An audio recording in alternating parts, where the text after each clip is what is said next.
Anderson, Here. Meister, Here. Christensen, Here. Strahler, Drummond, Here. Lanterman, Here. Schulak, Here. and then Jay, how do you pronounce her last name? I've If you struggled. think of the number 90 at the end, it works. Band to 90. Banda 90. Yeah. Perfect. Banda 90. Here. Perfect. Thank you. And then I think everyone Yes, else is please. already anticipated to not be here, so it should be good. Perfect. Perfect. And then, so we'll just kind of dive right into it. The overall kind of format of this is open for kind of however it goes. We just kind of want to share our goals and what we're thinking just kind of after our goal session to start the year. I'd like to hear from you guys. If you guys have anything you'd like to add or see differently or have questions, just to all get on the same page and kind of throw out some ideas. So kind of free flowing format, I'm thinking. And just if you maybe want to start us off with Perfect. an overview and Wonderful. Well, thank you, Mayor and Commissions. Thank you all for joining us tonight. I put together what was in the packet of short-term goals is really what I put up on the screen here.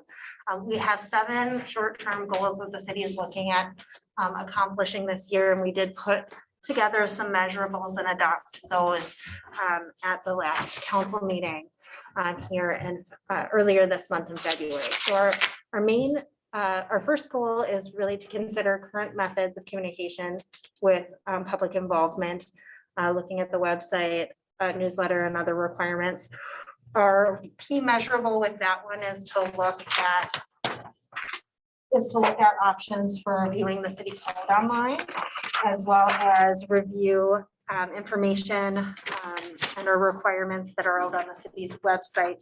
And then we have budgeted for this year communications human resource assistant who is another measurable for us for that short-term goal. The next goal we have on the list is facility and land planning program for long-term development of infrastructure amenities that could include parks, community center, facility, other facilities, and potentially a wetland bank. And our measurables for that one really are to inventory all city-owned properties and to create a facility subcommittee that would create a work plan to understand our needs for facilities. The next item goal we have is park dedication, review our needs and updates, including mapping of park property and potential Three River collaborations. So 2 of our measurables related to that are adopt a plan for phase 1 of the city park improvement project and inventory the city's trails. The next goal we have is to review our code enforcement policy and the impacts on staffing and budget. So we have 2 measurables there. We're going to schedule a work session, which we currently have slated for April 14th to discuss our code enforcement policy and create priorities. And then once we have that outlined, take code enforcement action updated based on that updated priority list. The next item here, we do have a review of the city code, and we have several items that we did put together a prioritization list on for council. They range from PUD, review of the PUD process to evaluating shared and private driveways. So that will be a work plan that will be coming back to council with. Tentatively, I have it scheduled for March to come back to council with that work plan so we can get started on all of these different code updates. So we'll be looking at doing a combination of consultant planning as well as in-house planning to take steps on this. And then our next item that are measurable for that one is approve an ordinance work plan and begin a review of those ordinances. And then the final 2 goals are to develop a long-term financial model, including revenue forecasting, infrastructure planning, and tax rate and tax trend analysis. With that, we will be updating our 5-year financial management plan to expand based on our potential for expanded commercial and industrial growth. And then the last item we have is reviewing options for infrastructure revenue, including a stormwater utility fund. So 2 items we have for that would be inventorying the city's streets, identifying maintenance needs and approximate costs for future repair and replacement. That'll help us understand those needs for long-term. And then we also have a measurable for creating and implementing a stormwater area charge. So really, those are our measurables that kind of went along with those goals. And that's kind of what we're looking at doing for this next year, and open it up to the council. And what you'd like to talk about the next steps. Yeah, thanks. So I guess maybe if there's any feedback from council or commissions on kind of the big picture that Jessica went over, if there's anything, obviously we haven't heard, I think tonight we're hearing your guys's annual vote and plannings. Planning is next meeting. scheduled for March 10th. Gotcha. So maybe we'll get some more info there, but if there's anything big that maybe we should be looking at adding, or just any feedback, I'd love to hear it. Well, what are you hoping to take away from this when we're done? It's more just getting on the same page, seeing if we're missing anything big, any big priorities of the commissions, and also getting everyone else's brains working on it and see if there's just stuff we missed or we should tweak or whatever. Just kind of, I just want to get it out there and try to refine it and make sure it includes everyone's kind of input. Okay, thank you. That's Yeah. helpful. Mr. Mayor, Mhm. can I add a little bit? Sure. I think it would also be helpful. You've kind of, hopefully you understand the broad strokes of what we've talked about doing as a council. But if there are specific ideas that you have that pertain to one or more of these, for example, on the PUD discussion that we started with, are there specific things that you would like to see modified or changed in either that code or how we approach them or how often we use them? Thinking about, park planning, inventorying cities' trails. Are there specific aspects of that that we should consider? How do we want to present that when we're done? How do we convey it to the public? Anything that you would see from your narrower scope of view that might help us determine how we want to direct staff's resources would be helpful. And if the commission wants to be involved in any of it, I think that would also be helpful. Yeah, that's a good point. And one thing I would add too is a lot of times the commissions have historically been reactive to what the council's will is. And this is a good opportunity for you guys to speak up and let us know what you receive for visions of parks and trails and planning in the city. And we can take that and incorporate in some of these changes we're looking at. Definitely. So anything stand out to anyone or have questions they want to dive into first? I think maybe another thing we should do at some point is go back over the zoning, Yeah. list of zoning stuff. That'll be some more detail in that. And I know Dean Jacobs had a couple items that some were already incorporated in what our list ended up being, and some were more minor things that I know he's gonna follow up with me at some point. But I don't know if there's anything else that the commissions have as a high priority that we should be looking at adding or adding, like kind of what Jeremy was saying, adding to an existing one when we break it down into more detail. It was on one of the earlier. Did Dean submit something that we could share here? He didn't end up sending me anything before. Okay. He had talked about doing that, but I have not seen anything. I'll double check to make sure I didn't miss it. but- I don't remember there was the one that was incorporated to one of our items very specifically. Yeah, when we were. One of the items that he had asked for is looking at the buffer zones Mhm. was something that he had submitted during our strategic work session. So that was the one item he had sent me beforehand. for that meeting. So our items that we had listed under zoning code updates are up on the board here. They vary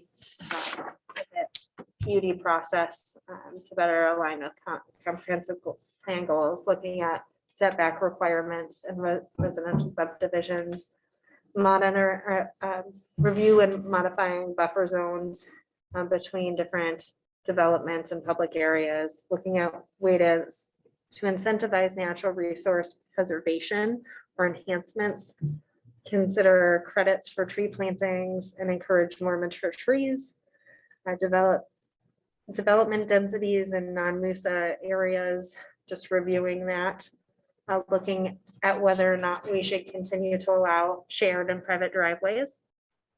Our code currently does allow that. So reviewing that, looking at zoning restrictions on whether or not we want to regarding specifically ecologically significant natural resource areas, smaller developments, and then having storage buildings on, in particular, storage building with not like an accessory structure with no primary structure, whether or not we'd want to review that. There's a public notice requirement. Currently, we have a 350-foot requirement for all of our notices. And so whether we want to expand that further, so additional people get notified. And then there's been some discussion of a front yard definition based on some fence discussion. So those are really the kind of 11 areas that we'd be looking at. Now, some of these are very large Yeah. items, so I have one that could kind of start us off maybe for conversation. The tree plantings, that trying to get some of the mature tree plantings in. I know it came up with St. Therese on landscape variants. I know the planning commission talked about it a bit, and Dean Jacobs did a few times. Dean. Kendra at the last planning commission meeting had mentioned something about 2 other cities that have code that allows for either off-site planting or that's, I believe, allowing a developer or someone developing a site to pay into a fund for the city to do off-site plantings. And so I don't know if that's something that you guys have thought about at all, or if you think that's something we should look into. I kind of think there's some value into it, because specifically with the St. Therese one, we could have potentially gotten some trees on either in the lineal park next to it or found another place for them. Yeah, I thought we were kind of just saying that in general, the kind of for the downtown, town center core area, that we need to review Yes. and I don't know if that's included in one of these, and that would maybe apply to that particular topic, or Yeah. whatever else is in the code around that really wouldn't be applicable to that specific spot because of what we're trying to accomplish. Right. Yeah. Shouldn't that be listed on here, maybe specifically around review code for I thought we even said in the planning commission meeting that we needed to do that. I think it probably got incorporated on the list into just a mature planting thing, but maybe it makes sense to add that bullet point specifically, because it's something we're going to see over and over. we can look at that when we're finalizing the work plan, if that's Perfect. one of the particular items you'd like to see. And yeah, I guess maybe it would be more of a Kendra question or something that we need to look into. But if let's say we want that fund route where they pay into a fund that the city then could use specifically on planting trees, could we use those throughout our parks? Could we? That's a Be great Awesome if we question. could. And Kendra is actually joining us virtually. Kendra, do you have any thoughts on that? Sure, Jess. I got some weird feedback. Can you hear me okay?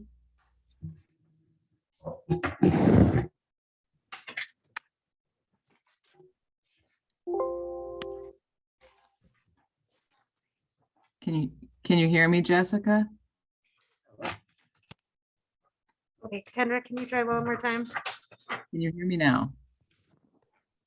I am familiar with the tree topic, so I can weigh in. Great. Okay.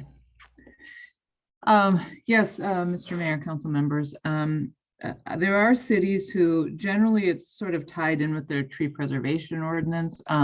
But Plymouth, as one example, has a tool in their ordinance that if you physically cannot fit the trees on your site, you can pay into a fund for exactly as you suggested. That fund is used to plant in public spaces, trees in public spaces.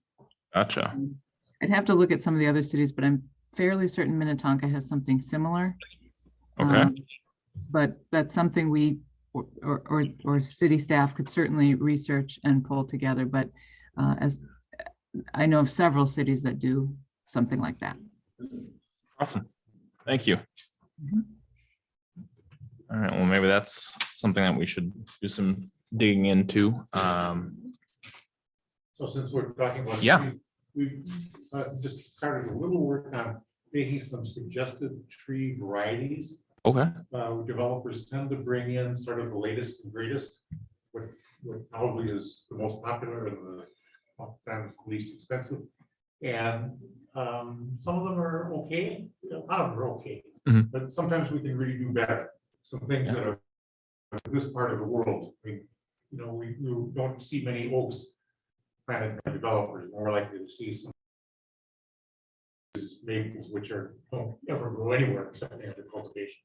So I think we can do better with the trees we do plant, a little more careful about what we really push developers to put in. Yeah, that'd be great. I'd really look forward to seeing that. Because that's just the stuff I don't have the expertise to remotely suggest anything on it, but I think I'd love to see what you guys have on that.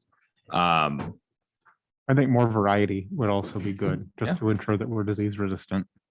Yeah. Long term. For sure.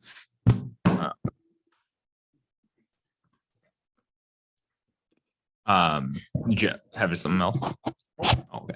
I guess the other part of still related to the tree issue is this is just kind of some brainstorming I did on the credit aspect of giving credit for mature trees.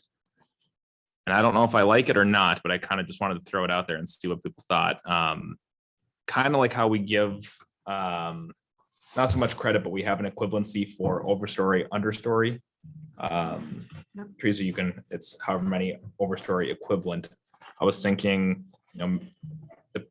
maybe it's one mature tree defined, however we end up defining that, could count for 2 overstory equivalent trees or something like that. So you're getting a bigger adult tree instead of just all the new plantings. But it's trying to balance that out with, so it's not just saying, hey, you have to also do this. It's okay, well, there's one less tree, or whatever that equation ends up being. It was kind of just my initial thoughts on it, but I wanted to throw it out and see what people think. And also maybe putting a cap on that. So maybe they can do that for up to 20% of the tree requirement, or whatever number we'd come to. The response that the developer's landscape gardener gave, I would love someone to speak into the validity of that. So I don't know if you guys heard, but when we had mentioned that, the response from the landscape architect that was working with this developer said that because of the hard soil, if you brought in a more mature tree, it would not thrive. Can you speak into that with your knowledge? That's the lore that I've heard. That if you bring in a tree that's Yeah. 8 feet tall and a tree that's 14 feet tall and climbable, if you look at it 10 years later, the 8-foot tree is much bigger. That they grow better because the root systems have developed, they're more flexible. Is that really true? I don't know. It's just what I hear. Well, I think he was referring to the soil compaction, right? He Right, was yeah. talking about, The farms- farm field. and farm everything, field, yeah. whatever. But to me, that's more of prep, right? You can Right. prep the area around where the tree goes in. But to your point about giving credit, I think that's good if we want to, in my mind, target certain areas that we feel would need more buffers. So if it's along a major road or something like that, where I just don't want them to stick them in the back of a lot somewhere and call Yeah, it a day, you I know? was trying to think of ways that you could, would it be subject to selection from the city council or by staff? I don't know, Yeah, I think you could target it based on where it is and appropriate, right? site specific. Well, not necessarily site specific, but is it along a road or is it along I see what you're saying. an existing development or what is it, you know? Yeah, so maybe we could come up with a list of those targeted areas and then use that. Right, you know, a good example would be when we put in the solar farm over along Greenfield, right? They put in all small trees right along the Greenfield border where they would have benefited from taller trees in that Right. area.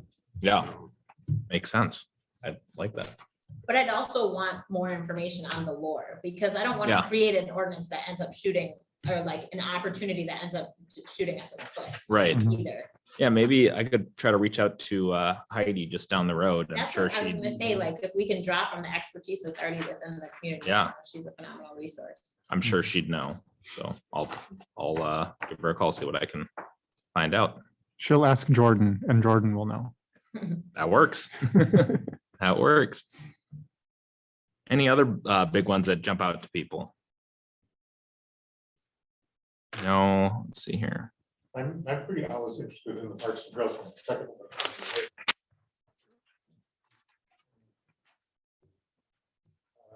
Facility, well, we have a Parks and Trails plan. And so if we want to I don't want to redo that unless it's for a specific reason. Instead of read through this, it feels like, well, we got the plan. We know exactly where we'd like the trails to be. We have general search areas for the parks. We have standards how far we should be from parks. And I'm happy to review those, especially depending, I mean, it is all a function of how much money we're going to have to spend. And that seems to be always the question. I think the cost of doing park development is growing faster than our ability to spend money to do it. And so to take a hard look at what we can afford to do is always reasonable, and to make those sets of priorities.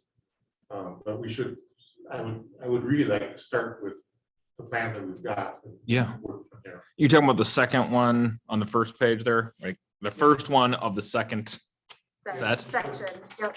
Yep. I think that was maybe including that, but also just facilities in general for, know, Yeah. City. Facility and community building. Yes. Yep, could Absolutely. everything. That would be one. Yeah, I mean, we used to have a community center. No, now we don't. Right. anymore. Yeah. So, Yep. so it would be nice if we had one. Yes, Right, yeah, that type of would stuff. be A wonderful thing to do, yes. And that was really the vision of that goal, or the discussion behind that goal was we are going to at some point need facilities for continued facilities for all sorts of sorts of different stuff. things, whether it's a water tower or additional storage, potentially at some point a different building if we outgrow this building, a community center. It really was to encompass everything. So we were making a holistic approach to Yeah. everything that we're looking at. I think with parks specifically, we had discussion around the parks that we've been putting in, like Wildflower and the Bellwether Park that's yet to be named. We're getting those as part of the development proposal under the PUD. And under that mode, we're getting relatively small land area. So we wanted to reconsider, should there be another way that we try to do that? Should we be acquiring land in advance ourselves as a city so that we can get the sizes that we have envisioned in the parks plan? I think that's a wonderful idea. I would say also that if we were a little more careful, I think absolutely agree that the parks we've got so far have been too small. But they were the parks we accepted. Mhm. The developers made an offer, we essentially took it. Well, shame on us. If it wasn't what we needed and wanted, we should not have taken it. Mhm. Beginners, but we, it is well, the ordinance is pretty clear about how big parks should be. And if it says 5 to 10 acres, and offers 3.5, why are we taking it? And if they're all, say 5 to 10 and not just 5, and it's all on the slope. You know, we need, if it's gonna be on the slope, we need a lot more land as opposed to everything else. And that's well within the scope of what our current ordinance, the PUD development plan says. We just need to be tougher negotiators. Yep. And I know you had drafted something not too long ago. I did, and also some. If we look at the parks that we've got, we have one park with not very good road structure, hard to get to off of just a small road, small city street. Shame on us for doing that. So it should be more readily accessible to the public. Now we've got some couple of park where there's kind of lots chewing into what seems like it's the parkland. Well, couldn't have done that either. You know, the park should be contiguous area, it shouldn't turn into a wide trail. Trail is trail, park is park. Shouldn't move it.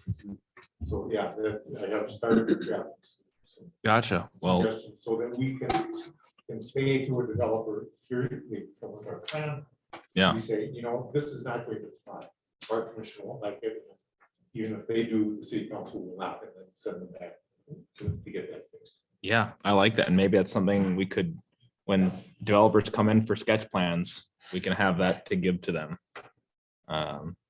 So they know right off the bat.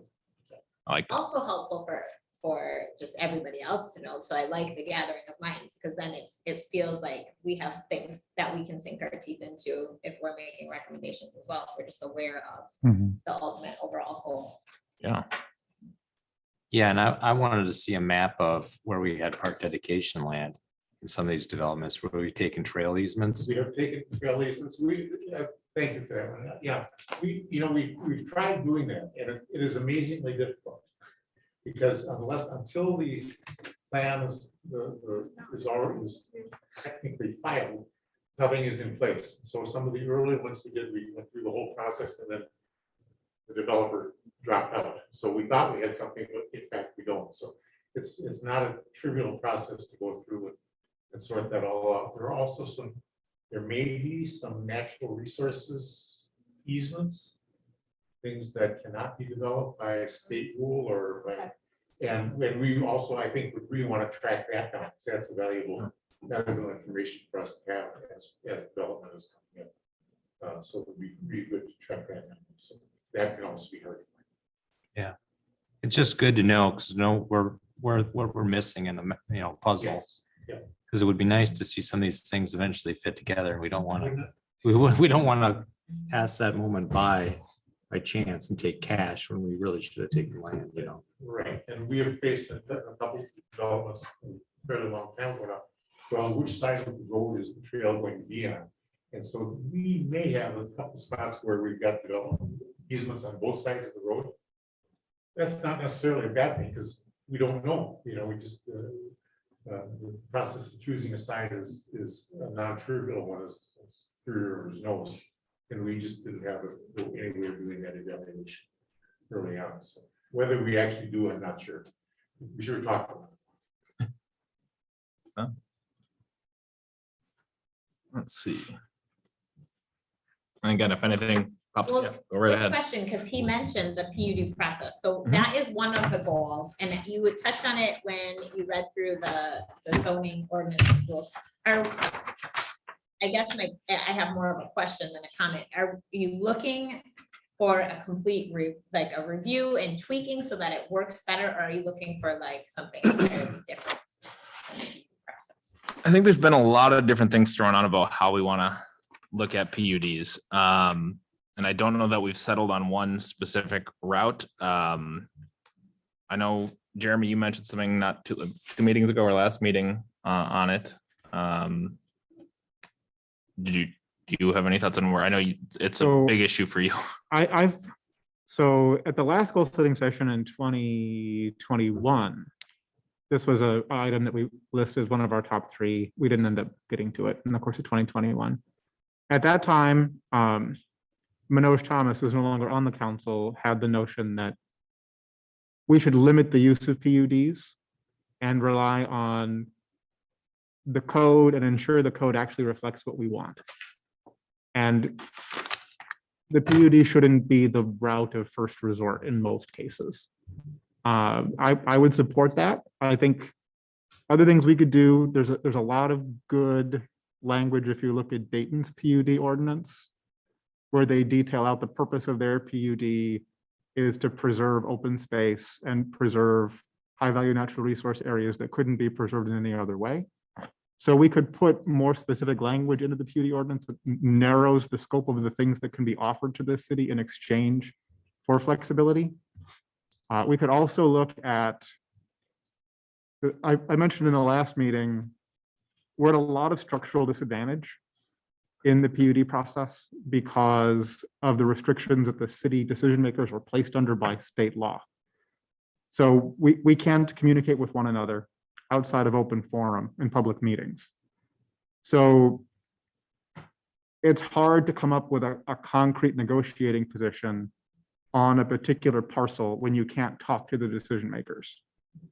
And I think that's part of the rationale behind maybe limiting the PUD or restricting where it can be used more carefully.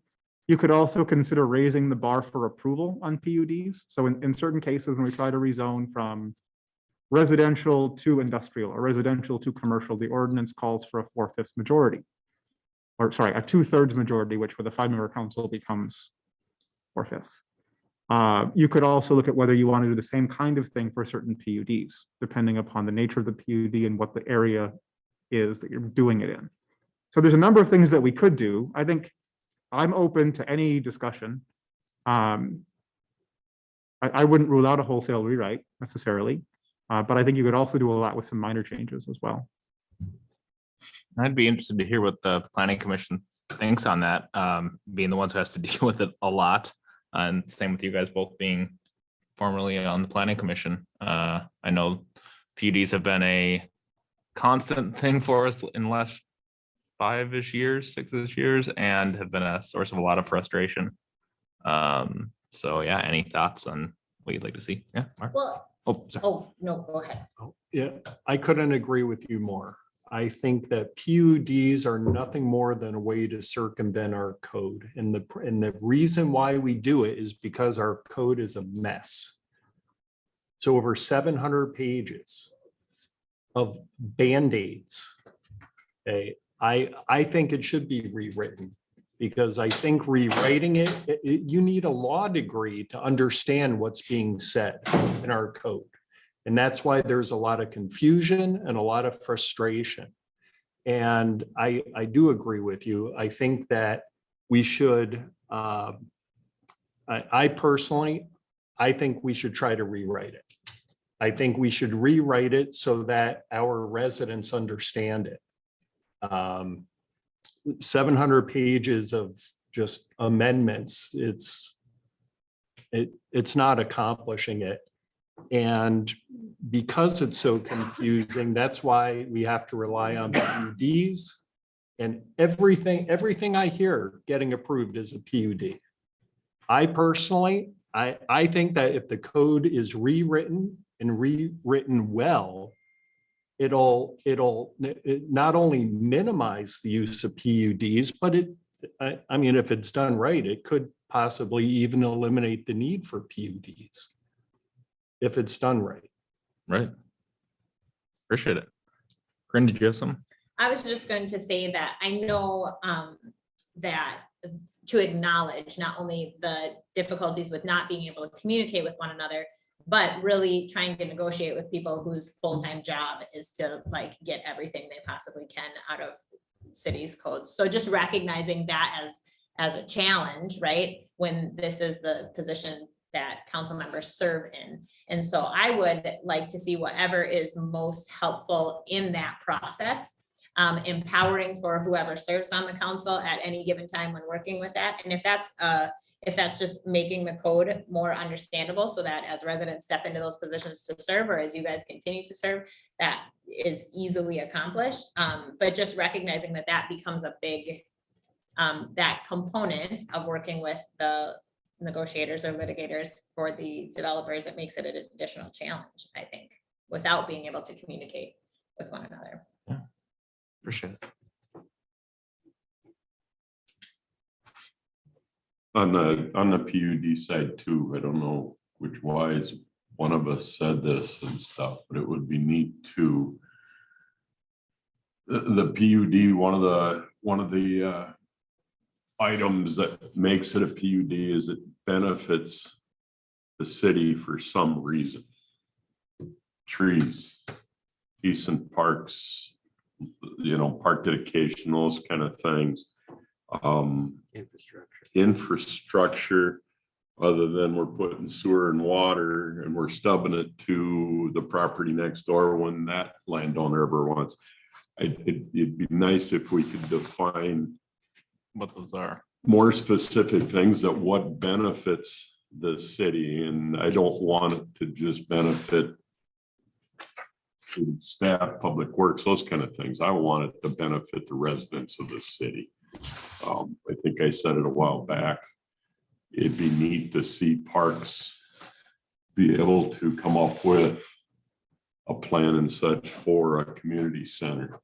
I was part of a group that came up with a community center, which included indoor gymnasiums, a beautiful workout facility in conjunction with a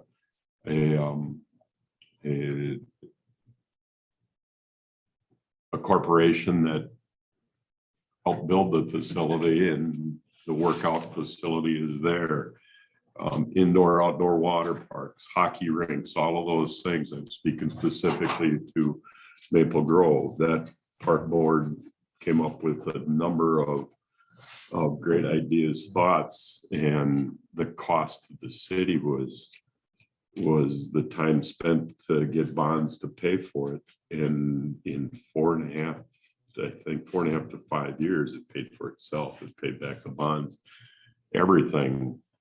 But again, I think that might be one of those things we need a little bit more of a populace to be able to do that. Right. That's Now's the good time to- to start planning. it. exactly. And, we've got properties that we own as a city and stuff in the general vicinity here that I think that centralized location doesn't need to be attached to City Hall or anything like that, but do all of those things. But PUD, again, I don't know who said it. It would be nice to, what are the benefits to the city instead of just those things that, well, we're going to do this, we're going to add sidewalks, we're going to give a park dedication land or a corridor or something like that.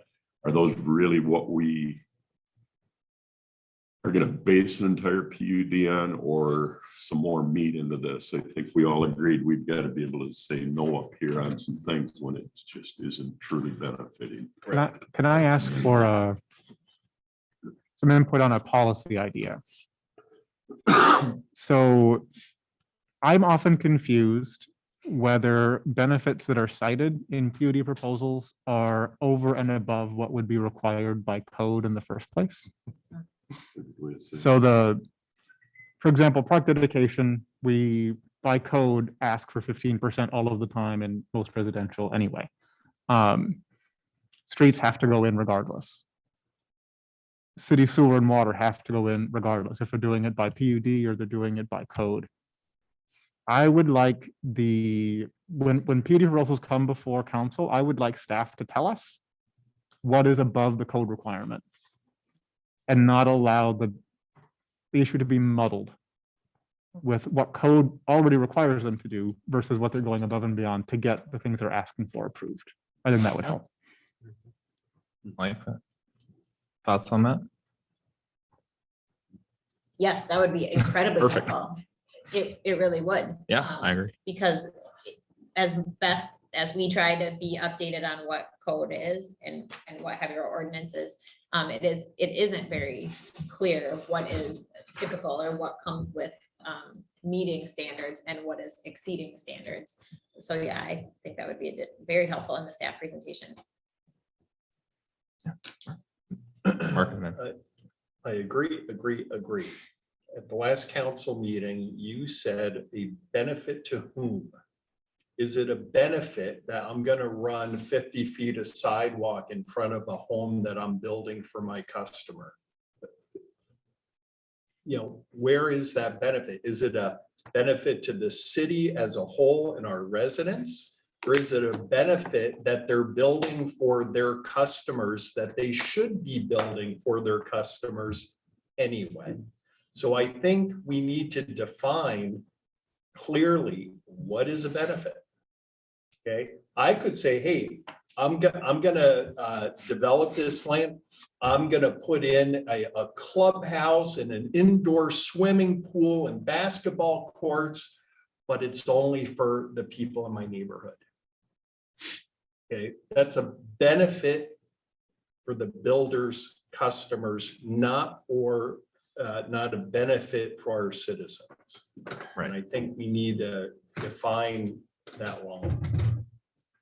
Yeah, I agree. And even identifying that as with knowing that it's a benefit for the neighborhood versus what Jeremy kind of was talking about with things that are going to be put in place regardless if it's PUD or straight zoning.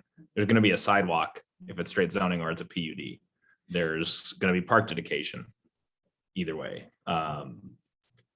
So yeah, I think it's a great idea to specify kind of, when we're looking at what these benefits are, if it's something like what you were talking about, Mark, those type of facilities, make sure we're looking at it in the view of, it's not really a community benefit, it's a more local benefit for that neighborhood.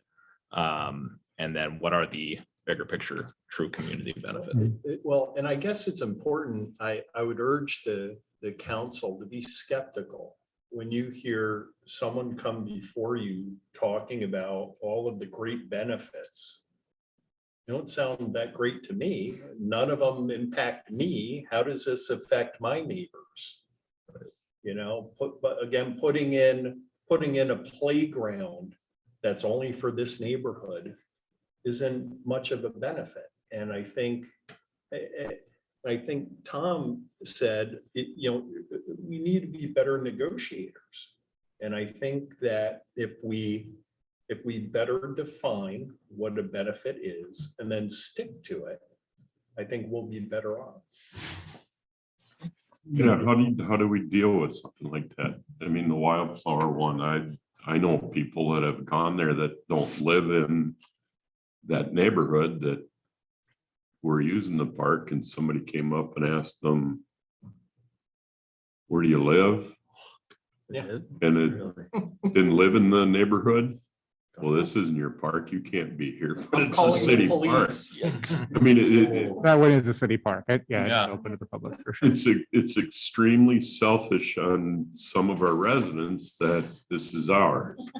I mean, the most recent is we are looking at another application for a piece of property. Somebody called me out of the blue, said you need to put a park there for those people to play it, because we ain't gonna let them come play in ours. And I'm like, they're both would end up being city parks, and anybody could, you can't do that. And it's like, yeah, I mean, even walking some of our sidewalks through some of our neighborhoods, I've gotten reports of somebody just deciding to walk through the neighborhood, and somebody come out and confront the person. Well, if you don't live in this neighborhood, you can't walk down this sidewalk.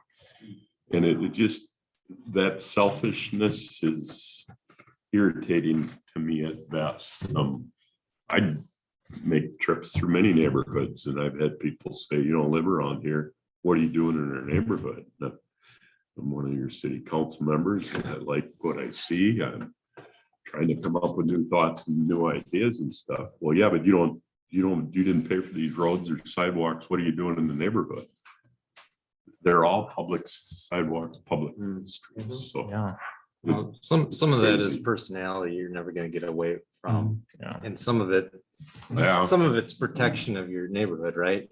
You drive into my neighborhood and your car sits there too long, and I'm gonna be watching you because I know every car in my neighborhood. Because that's what Alan's gonna go you're slash your used to tires. watching out for your neighbors Jim, and just stuff. don't come and get me a silver Silverado parked in Jim. Or Alan's neighborhood is okay. I just, And maybe there's, we've got to change that too, as a group of council members, mayors, planning commissioners, park people.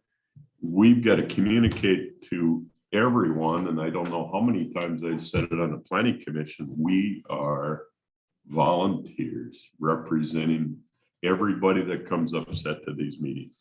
We might be elected officials, but I'm still a citizen of the city, and I want to build something that's good for all of the people in the city if I can. So Maybe there's a small aspect of it where we can work, maybe there's some signage things we could do to just Yes. make it identify that it's a Corcoran City Park. Signing is on our list That's for a. this year. Gotcha. And Awesome. and public park is, I guess, it needs to be a part of that sign. Right, yeah, 'cause All are welcome. maybe that helps change it a little bit when people see that, oh, it clearly is a Corcoran Just make Park. that clear. All are well. Perfect. I'm just thinking like, so as I came from Plymouth before I moved to Corcoran and think about when my kids were young, so went to a lot of parks and I think of all the parks we went to there, because they have lots of parks. And generally there was a parking lot attached to the park that was off of, wouldn't be in the middle of a neighborhood, which seems like the ones we're seeing are in the middle of a neighborhood. These were usually like on would be maybe more of a main road of some sort of main feeder road, some type of parking lot. It didn't have to be very big, but it became very clear, like, Mhm. this isn't, I'm not driving to some community to go park on the street to go use some park that seems a little weird. Right. It seemed real obvious. And I could think of like 7 of those that we would go to. They were all the same. They were all kind of off of a road. Mhm. It seemed very clear that they were not private. Yeah. But then I think of one here in Rogers where my daughter's friend lives, and it seems it's in the neighborhood. It doesn't Right. seem like a park I would probably go to, is meant for the neighborhood. Yeah. So I don't know if there's something with that. Maybe it's signage, maybe it's thinking about where they're located, because the ones that I've been doing this very long, but it seems like they're generally in the middle, which of course you want to do that probably as a developer, put it right in the middle. But then maybe that's not, it shouldn't be considered a city park. A park that is also the backyard of a number of residents feels like more of a Private. park for the residents. Yes, yeah. Yeah. We would like that. Potentially no parking around there. You got to park on the street and kind of walk We into haven't it. done that. We do have parking lots. Okay. It's not a parking lot, but it is. It's some, on-street- yeah. It is on-street parking, right? Yep. And I think the Bellwether one's going to have some parking. Some parking that hasn't been, the planning for that has not been completed, but that should be coming to Parks. But then City Park will be more like what you're talking about Yeah. off of. This is something to think about. I mean, Yeah. potentially, even if you have 5 parking spots, then I don't know, it might seem different. Maybe signage will help, but if you're parking on the street, now I'm a resident, I'm like, hey, who's this car Right. sitting there? Because most residents just walk. Right. Yeah. Yeah, makes sense. Trails in and out help with that too. If there's a Yes, yeah, public the trail. trails. Yes. Yeah, and that's one thing I would hope we would develop is a park trail plan for maintenance and what we see for activities. in that. Mhm. Ravinia is a good example. We have lots of trails through it, right? We have trails through it, and then we have boulevard trails right along Beeson Parkway. And I was walking through there a couple of weeks ago, and the developer actually paid someone to go out and snowball those trails because the city doesn't have them. So that's perfectly in the right. But at some point, when we take those trails over, we should have a plan about, are we gonna plow one in the winter? Are we gonna plow both in the winter? Will we leave one unplowed for maybe cross-country skiers or snowshoers or something like that? Because we can supplement some of the things we do in our park system that way. It would probably be good to note those too, that they are public trails. For sure. Jim, did you have something? First of all, being one of the worst things I can do, if I catch you doing something, is give you a coupon for free ice cream cone at McDonald's. What do I have to do to do that? Yeah, that sounds like a good deal. I love it. I've been on the planning commission for about 3 or 4 years, and two of the things that bother me the most about my service there is, first of all, when developers come in and they try to sell us on what will be a benefit to our city. And there was one major project that came in, and twice the presenter told us what a wonderful project this will lead to your city, at the entrance of your city. to have these apartments and the condos and something else in this conglomerate. And she was trying to convince us what a wonderful way that people are gonna come into Corcoran and see this. And what if we want the first thing that people see when they come into Corcoran to be an old barn that's on a farmland that's still being farmed, or a huge wildflower garden and community garden, something like that. So development of buildings doesn't always mean development of the proper use of the land that we see. The other thing is Kendra and Natalie have worked so hard. I've witnessed that for 3 or 4 years, to bringing us the proposals to vote on or to talk about. And because of our code, the last line in every proposal was, if, as long as the commission feels that the petitioner has met all of the codes of the city of Corcoran, you must vote to approve. And I don't know how many times, it's gotta be over 75% of the time, I have had some serious and even some not so serious issues with that proposal. But because it meets the code of the city of Corcoran, I either have to abstain or grit my teeth and say aye. And there's so many times that I've felt that we need to correct the code so that I don't have to feel that way over 75% of the time when I'm approving something. It just feels like we're playing cards with the developers as the dealers, and they're pulling some card tricks on us. And maybe some of those card tricks we invented and they're using them on us. So I'm all in favor, and I'd be willing to serve on some sort of commission that re-examines the code, condenses it, and is much more to our benefit across the board for all of our commissions. Awesome, thank you. And I feel like that touches on this communication with the public, this understanding of the code or accessibility of the code, being accessible and understood by any resident. I feel like that should be a goal. But I wanted to ask a follow-up question to that first goal is, or I guess maybe make a note, like, I would love for it to be more efficient, but I don't want the efficiency of the process of communicating with the public to sacrifice the relational component. Do you know what I mean? And I think that happens sometimes as cities grow, or maybe even as new faces, there's a lot of new staff or whatever even happens. And I just would like that to be kind of a companion goal, right? That it's, there's sort of a general mistrust, I think, of any elected official or public office or anything in general. And that's not something that we all did. And so we don't necessarily need to make it an insurmountable challenge of trying to correct that, but doing what we possibly can to be proactive in communication rather than, a surprise or after the fact, which, with the newsletter coming out and kind of reviewing components, like that is, that method of communication, but I'd love it to come before even sometimes, so that residents who want to be involved in the process have an opportunity to be like a component of the process if they so desire. Yeah. Because there's a huge amount of really knowledgeable, really wonderful assets within the community itself that we can tap into. So For sure. Yeah. Well said. Anything else? Into some big stuff there. One good? If it was easy, somebody else would be doing it. So that- Fair enough. Yeah, I think those are the big ones for me. Got some good feedback and kind of some ideas for where to go next on some of this stuff.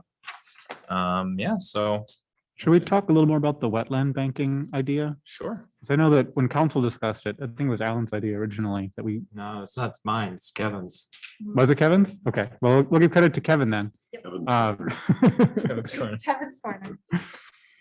So the city has some number of lands that it's acquired through tax default.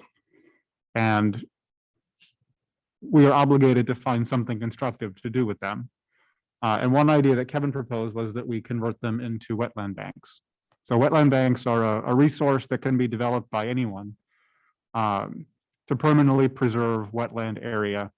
And then that generates credits that can be sold to developers who are consuming wetlands and part of what they are doing in their projects. So if you've got a 10-acre parcel that's got a wetland in the middle of it, that's 2 acres, you could buy wetland credits for 2 acres, and then you could not have to worry about filling in your wetland on that site. So there's an opportunity for the city to permanently preserve wetland open space and also earn potentially some return for our trouble. I was very excited by that concept and that it achieves a couple of our goals, right? We diversify our revenue streams a little bit. And we also are able to preserve some of the open spaces that we as a city value. Any feedback on that from either the Planning Commission or the Parks Commission? How would you add to that idea, or how would you change that idea to make it even better? Is there a loss of net 2 acres in wetland? That discussion? No, it would probably happen anyway. If we did not generate wetland credits, they would buy them from somebody else if the economics of the project Well, dictated it. that's not my question. Okay. If we have a wetland and we let somebody buy a credit, then they can fill their wetland in and we don't do anything to ours? No, we have to convert it to a wetland. Okay, all right, so it is the no net change. Yeah. Yes. Okay, that's, okay, otherwise my head just exploded. Yeah, we want the equation to balance, yes. Yes, and we could be the resource that developers can go to take care of their wetland problem and enhance our wetlands. Mhm. Yeah. This is a restored wetland right after. So, Mhm. so that's what you get after some years. Which I think is not a bad thing. So. I thought there could be some good trail opportunities there if we end up doing several of these projects and they end up being adjacent to a trail location. For example, or a park. Yes. It takes some judicious selection. Yeah, absolutely. Did you say there are some tax default areas that we know of? Do we know where they are? Do we have a map of that? That's part of what Kevin suggested we try to develop, is understand where all of them are, how big they are, Yeah, that would be how good. that overlays with the rest of the maps and the comprehensive plan. Great. That would be great. It'll be useful to have. Mhm. That's that inventory that we're looking at doing, really getting a comprehensive view of all of our land. Excellent. There are some that every once in a while I'll be on the Hennepin County thing. And I'm like, how did we get that? That's a random one, but yeah, it'll be good to have that all inventoried in one spot. Yeah. Any other thoughts on that or anything else? If I can just go back to a previous topic. Yeah. You know, I think we all can agree that our code needs help. Okay. Would the council consider appointing a subcommittee to look into rewriting the code or to put together language, new code language to put in front of city council for consideration Thoughts? Like it in its entirety? in its entirety? Yeah. I think that's a lot to chew on. I could certainly see parsing out the ones that we feel are most critical. Maybe the ones that are But used if we're most gonna often. chew, why not chew? why not take a big bite? Shoot high. And Well, if it turns out to be more than we can handle, then we attack what needs the most work. But I think a city our size to have a 700-page code that no one understands, I think it's time to at least revisit that. I'd be open to having having a subcommittee that brings forth ideas of things in the code that should be revised. Maybe not necessarily bring forth wording. Maybe we could turn that over to staff, but I could see where, business people in the community and residents in the community would all want to say in some of that, because, we've heard before too, when somebody moves into our downtown area and they want to redevelop something, it's really restrictive about, I need a tree here where I didn't need a tree before from the prior building. So there is a lot that could be done, and I don't see a problem with that. It's just be a matter of how we engage the committee. But I think we'd be open to looking at some sort of group to, we'd have to figure out the details in terms of if it's more targeted stuff or if it's looking at the whole thing, and if it's more language or more concept. Well, and the thing is, you have discretion. If a subcommittee puts something in front of you, you can say, no, we don't like this. Or, oh, this is okay. Let's build on this. I just think that a lot of our frustrations and confusions can be addressed if we just make things easier to understand. So, and maybe it's just taking 700 pages and, sometimes fewer words are better. It may be just kind of taking this massive encyclopedia and boiling it down to something a little more manageable. So, Yeah, and I think that gets into one of our goals about being able to have it out there for residents to see, right? Being able to search for it on the internet or right, it should be online. It's text. It should even, be on our webpage. even like a link to our building codes or, state Right. building codes that people are required to follow when they file for a permit, right? Yeah, I mean, I have a hard enough time just downloading our packets. There's no reason why we shouldn't have our code or, our entire, ordinance book should be up there. And we do have it up We there. do It's just have not it the up most there. It's just searchable. like- I've never seen. I can send you a link. It's not the most searchable, but that's something we've talked about, getting it on one of those Unicode or something like that, where you can actually look through it, because But it makes it clickable and searchable for the entire thing. And then each year when we do our codification, we do an annual codification.